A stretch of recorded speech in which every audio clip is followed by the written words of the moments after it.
Good afternoon once again, and welcome to another segment of the life of the Danbars.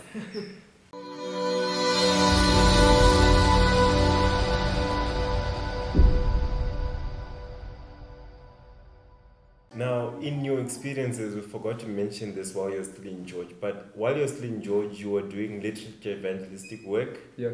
And you had very interesting encounters while you're doing that work. Can you please just tell our audience? I can tell them one, rather amusing one.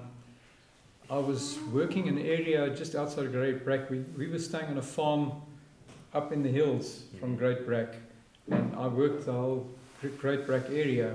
And there was a little island that you had to get over a single car bridge to get to the island.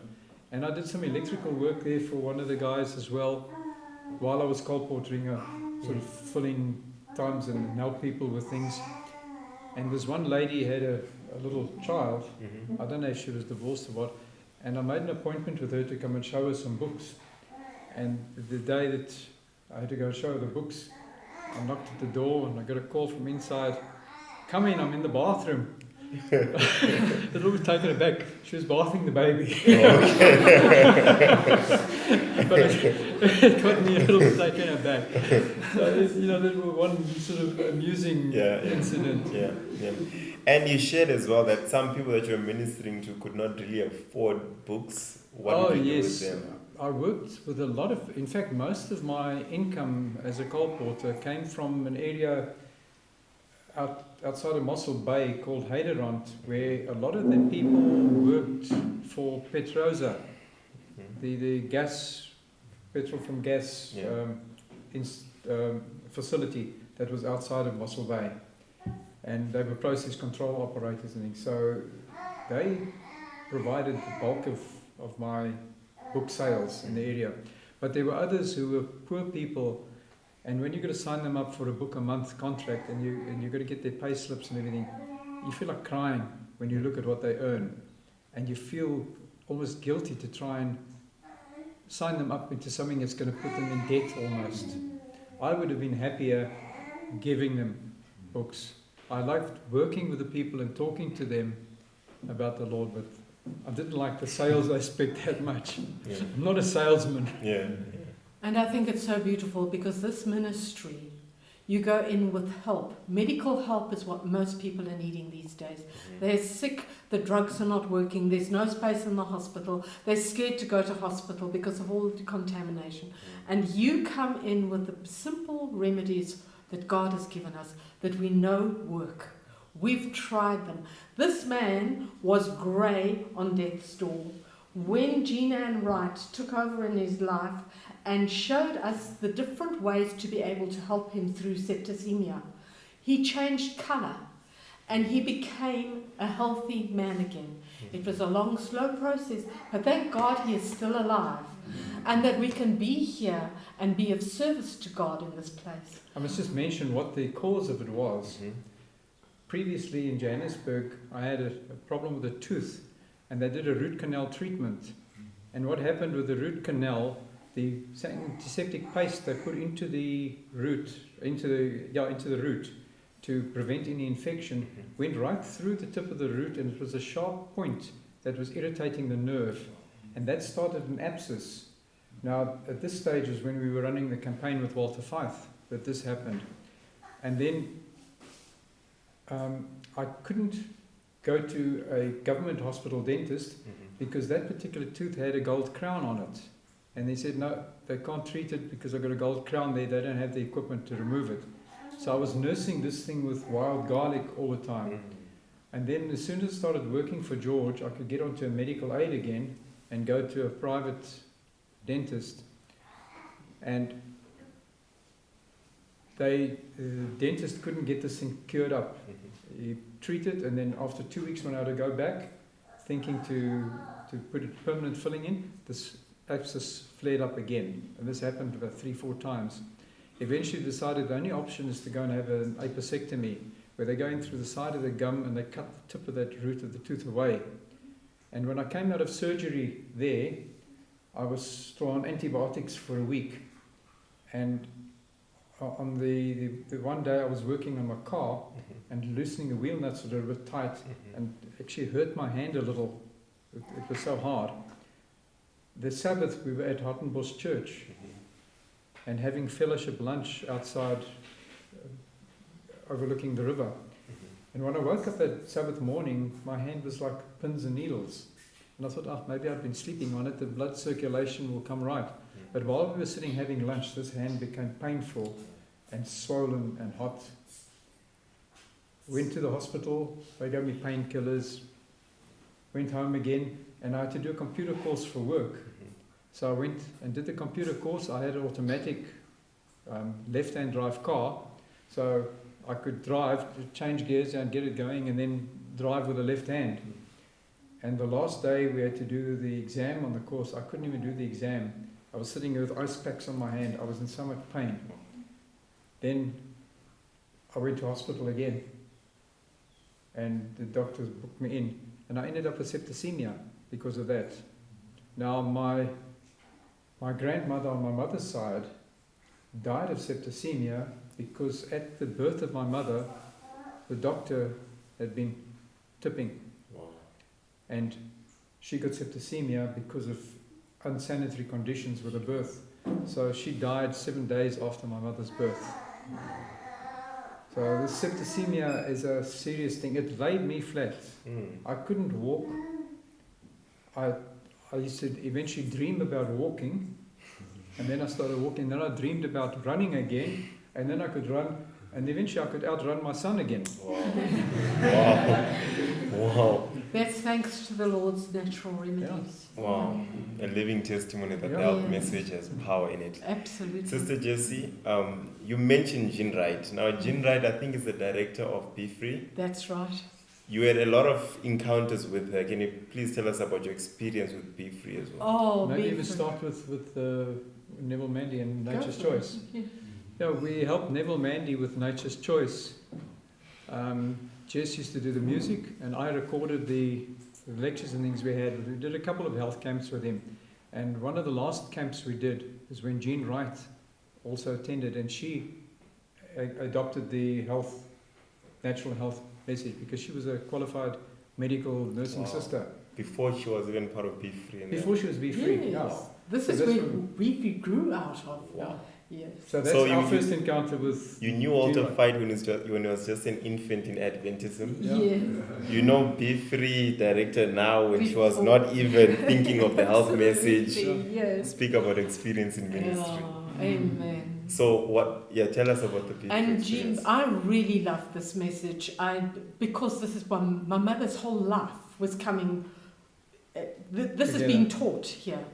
And I just wanted to be able to do more in this.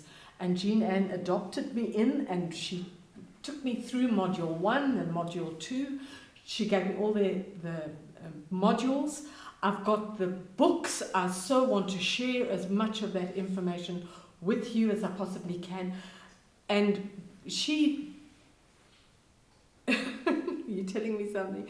She is just such a mother in my life. She's a little older than I am, but I tell you, that lady has been an absolute blessing to us as a family, as well as to everybody else, reaching out in love and compassion.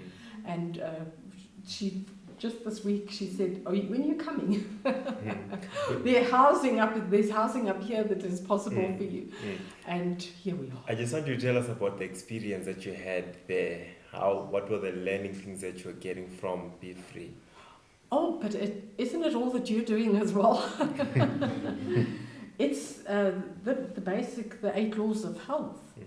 And we also did the back alignment, which was very, very beneficial, especially for Den. And when she would stop by Vic Bay, when she was between Bethel and Cape Town, when she was still in Somerset West, she would always stop over at Vic Bay and give Den a good massage and get Den's back aligned again.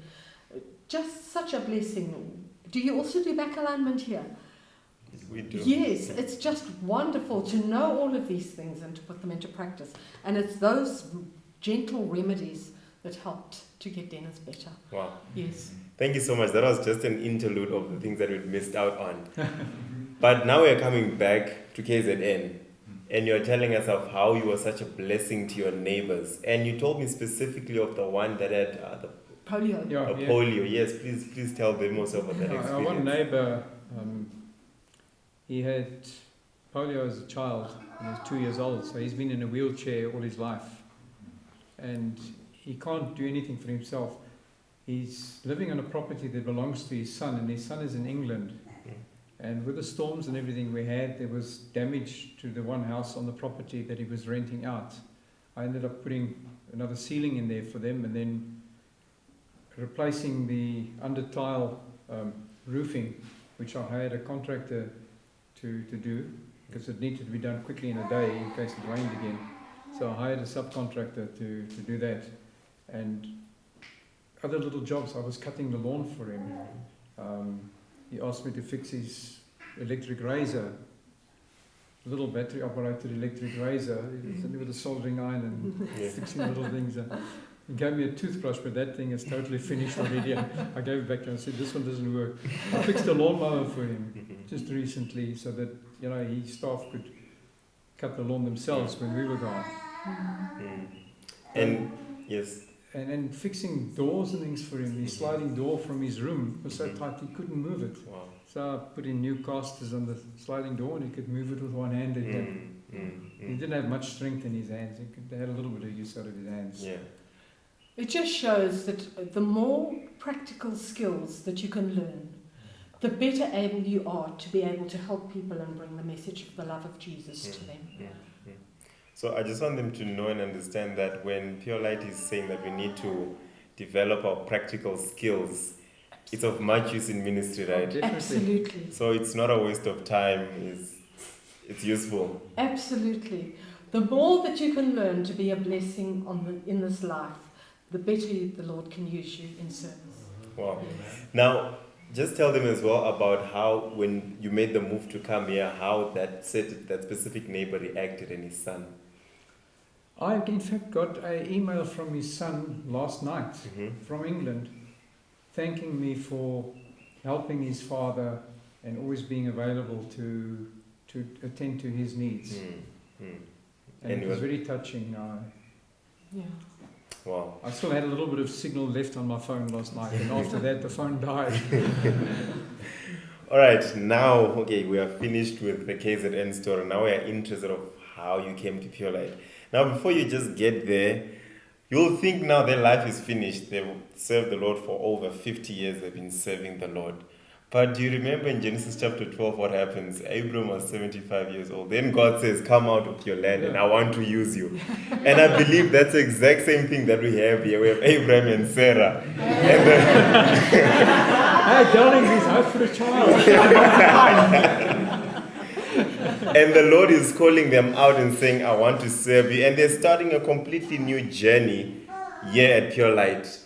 Please tell us how you first heard of Purelight and all the experience. Jess is the one that found it, because I was busy doing a pump installation for another neighbor and working, and she was trying to find. I'd just been, before this, I'd been down to the Cape with one of our friends from Pinetown Church. We were looking for a farm down there to buy. He had the money and he wanted us to come and help him on the farm.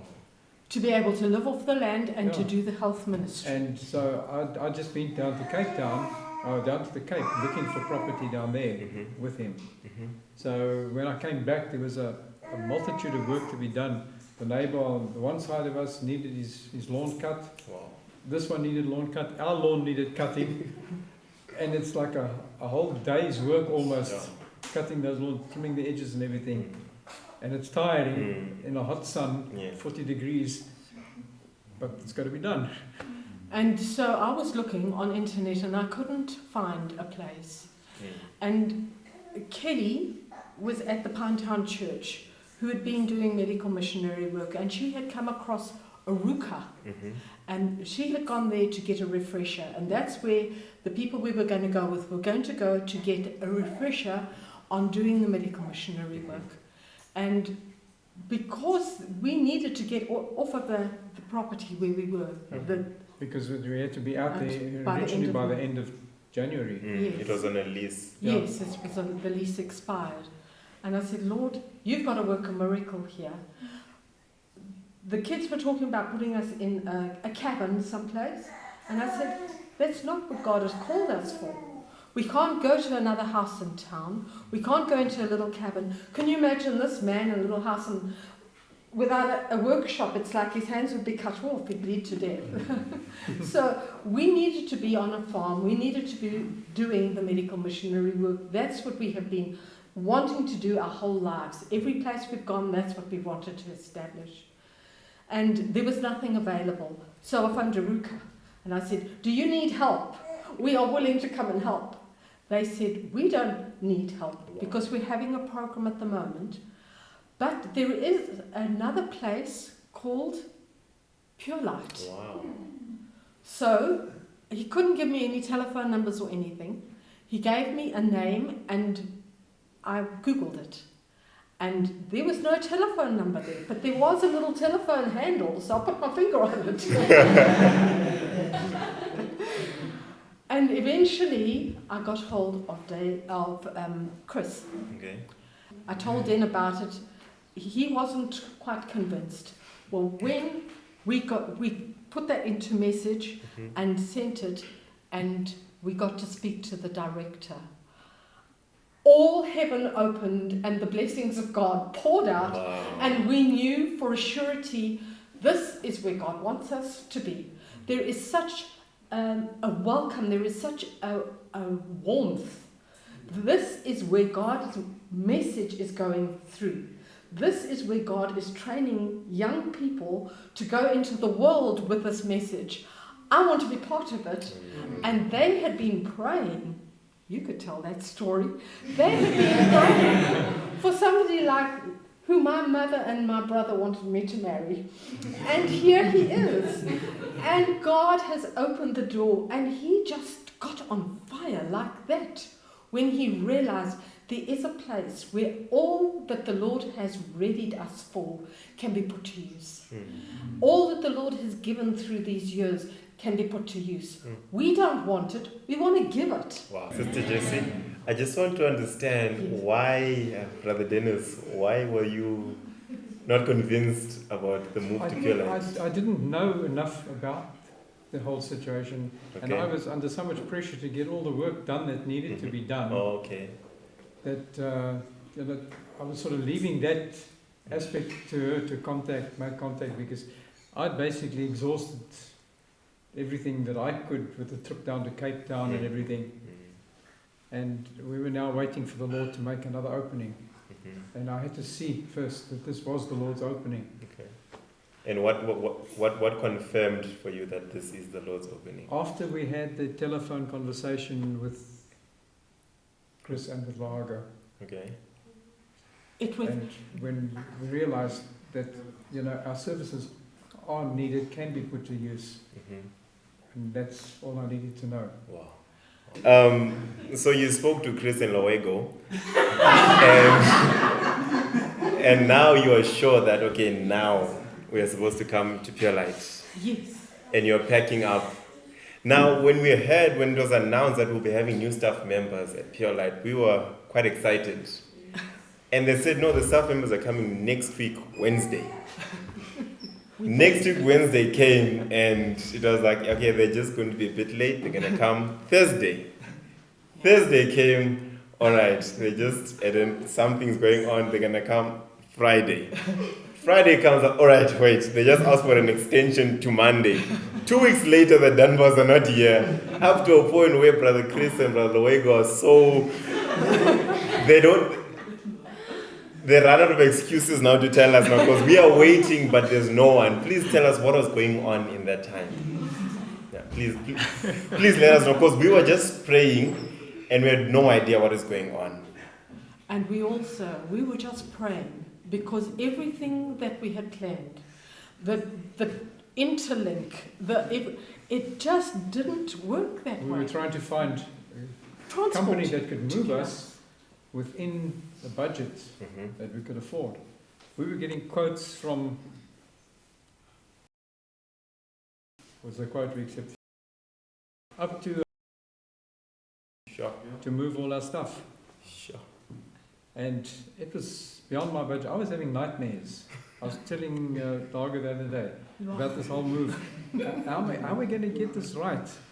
With the moving company and everything, and the moving company doesn't arrive on time, and then I'd wake up at night and I couldn't sleep, and then I started saying the Lord's Psalm, the 23rd Psalm, and the Lord, then I couldn't even finish saying, put me to sleep, time and again.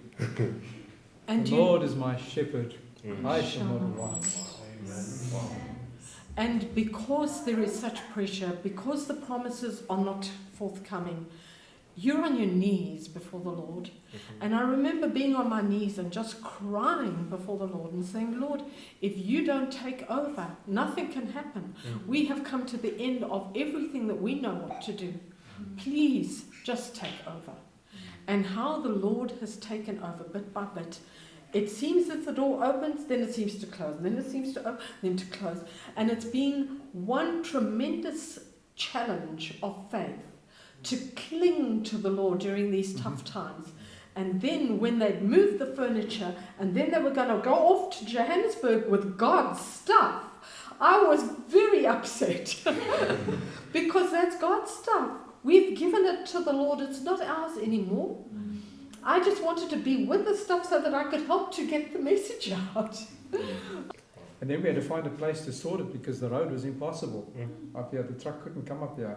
So Brother Jonathan Lello again spoke to somebody, and this man has opened his home. He's got a double garage. We've got one half of that garage. He's got a workshop next to it. He gave us that workshop to store stuff in, and some of the stuff is stored outside the workshop. That some of it that could handle the weather better. Some of my wooden stuff is lying there.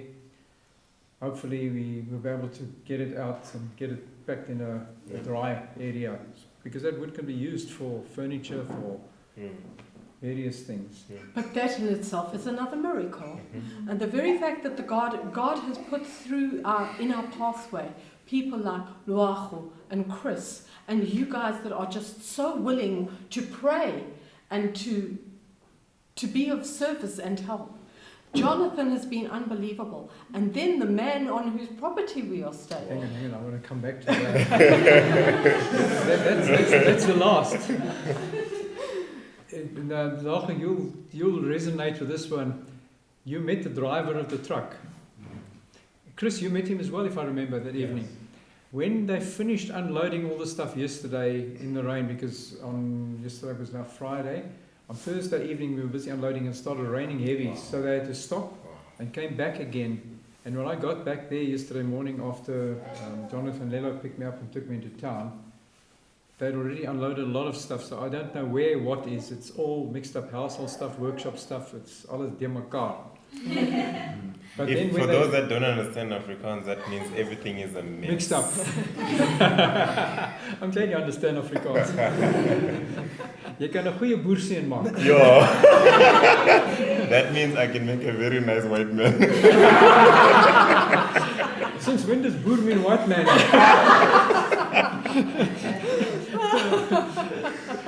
I've known good African farmers too. Anyway.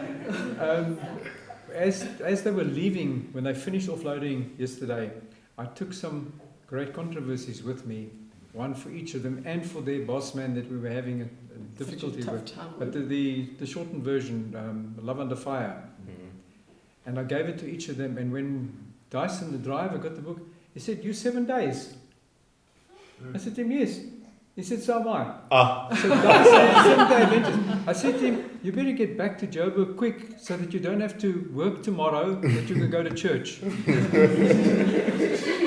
So I hope Dyson is in church today. He's resting. And of course, the prayers that went up from my heart because of these guys getting these books. With everything you hand out, with everything that you do, pray. Pray with every treatment, because God is the one at work. It's His Holy Spirit that is going to do the job in their hearts. Now speak about Isaac. So Isaac, on the property that we were staying. Herman and I were there with Isaac. He's on his way out. He says, "You are an answer to prayer." Wow. I said, what, for you too? This whole thing has been an answer to prayer. We had just been through a prayer session when God answered our prayers at Pinetown. We had been through a whole, 10-day prayer session. And God answered prayers abundantly for both us and Denise, who needed a place to go. The Lord has answered prayers on every move of the journey here. With the weather, the loading was supposed to happen, but it was doomed to be raining. And I'm saying, Lord, how are we going to get that furniture on? These things are special. They are your stuff. I don't want them wet and moldy, please, Lord. And the rain would stop. Wow. As soon as the stuff was in the truck and it was loaded and on way, the rain came down again. Wow. We were supposed to water the plants because it was delayed. We were so late. It had been a very hot day, and there was only a watering can and a torch because the plants that we left behind needed to be watered. We couldn't just leave them. It had not rained. So I just stalled it a little because Den was so tired. And I said, well, why don't we took the dog's bedding, it all nice and clean, and put it down on the floor so we could spend this unexpected night there. And got that ready for him. And a pitter-patter, pitter-patter, outside, it starts raining. So he could go and lie down and go to bed immediately, and the Lord sent the showers that night that watered all those pot plants. We didn't have to take the watering can and the torch and go and water them. That's how God cares about it. I didn't even ask for that rainstorm, but he sent it because he knew the need. And he's done that with every single thing that has happened with this move. Every single thing has been an answer to prayer, and you know it's been such a big answer to prayer that I say, oh God, I am unworthy. Something I'd like to share about Isak. Yeah. Yesterday afternoon, we had a bit of problems with the drainage in the house. So I went and spoke to the caretaker on the property. I said to him, there's a bit of a problem. What can we do about it? He said, you need to speak to Isak about it. So this morning, I was just sitting doing Bible study when Isak arrives. Wow. And he asked what the problem was, and I explained to him that it's okay that the stuff drains out slowly, but it does bubble up in the other units. So he got his crew there, and they were going to sort it out. But then he sat down in the chair there. He said, I want to be a missionary to you. Now, some of our stuff is still left behind that they didn't manage to load on the truck. All the plants and my ride-on lawnmower. We couldn't get that on the truck. And he knew that we had stuff still to come. So he said to me, I want to be a missionary to you. He says, I want to offer my bakkie and my trailer, or if my trailer's not big enough, if Jonathan Lello can provide a big trailer, we'll go down next week and fetch your stuff, because we've got to take Herman back to Pinetown again. So there again, the Lord, we didn't ask him for it, but the Lord is working through that man. He's accepted us like family. Wow. Wow. It's amazing. And I want you to share the experience that you just had with Om Isak, because Om Isak didn't really have a good relation with Adventists. No. I didn't know about that. He told Jess about it when I was in town yesterday. I think. Please share They with us. had established a church in an area, and they were actually, it sounds like a lot of people that had come into this, and the Adventists came and was stealing their sheep. Wow. And so they didn't like Adventists, but he likes us. Wow. So I'm thinking that the Lord is going to use our presence on that farm to change his mind completely, because we're going to be what God has called us to be, helpful, blessing on his farm as well. The next question I was going to ask you actually was, how's your experience so far? Oh, we can't believe it. Yes. I'm not a man of many words. I'm of Scottish background. Okay. And the Scots are normally known to be very frugal. It means they work carefully with words. And this Scotsman went to church Sunday morning. His wife stayed home to prepare Sunday afternoon lunch. And when he came home from church, his wife said to him, well, what did the preacher preach about today? He said, sin. She says, what did he say about sin? He's against it.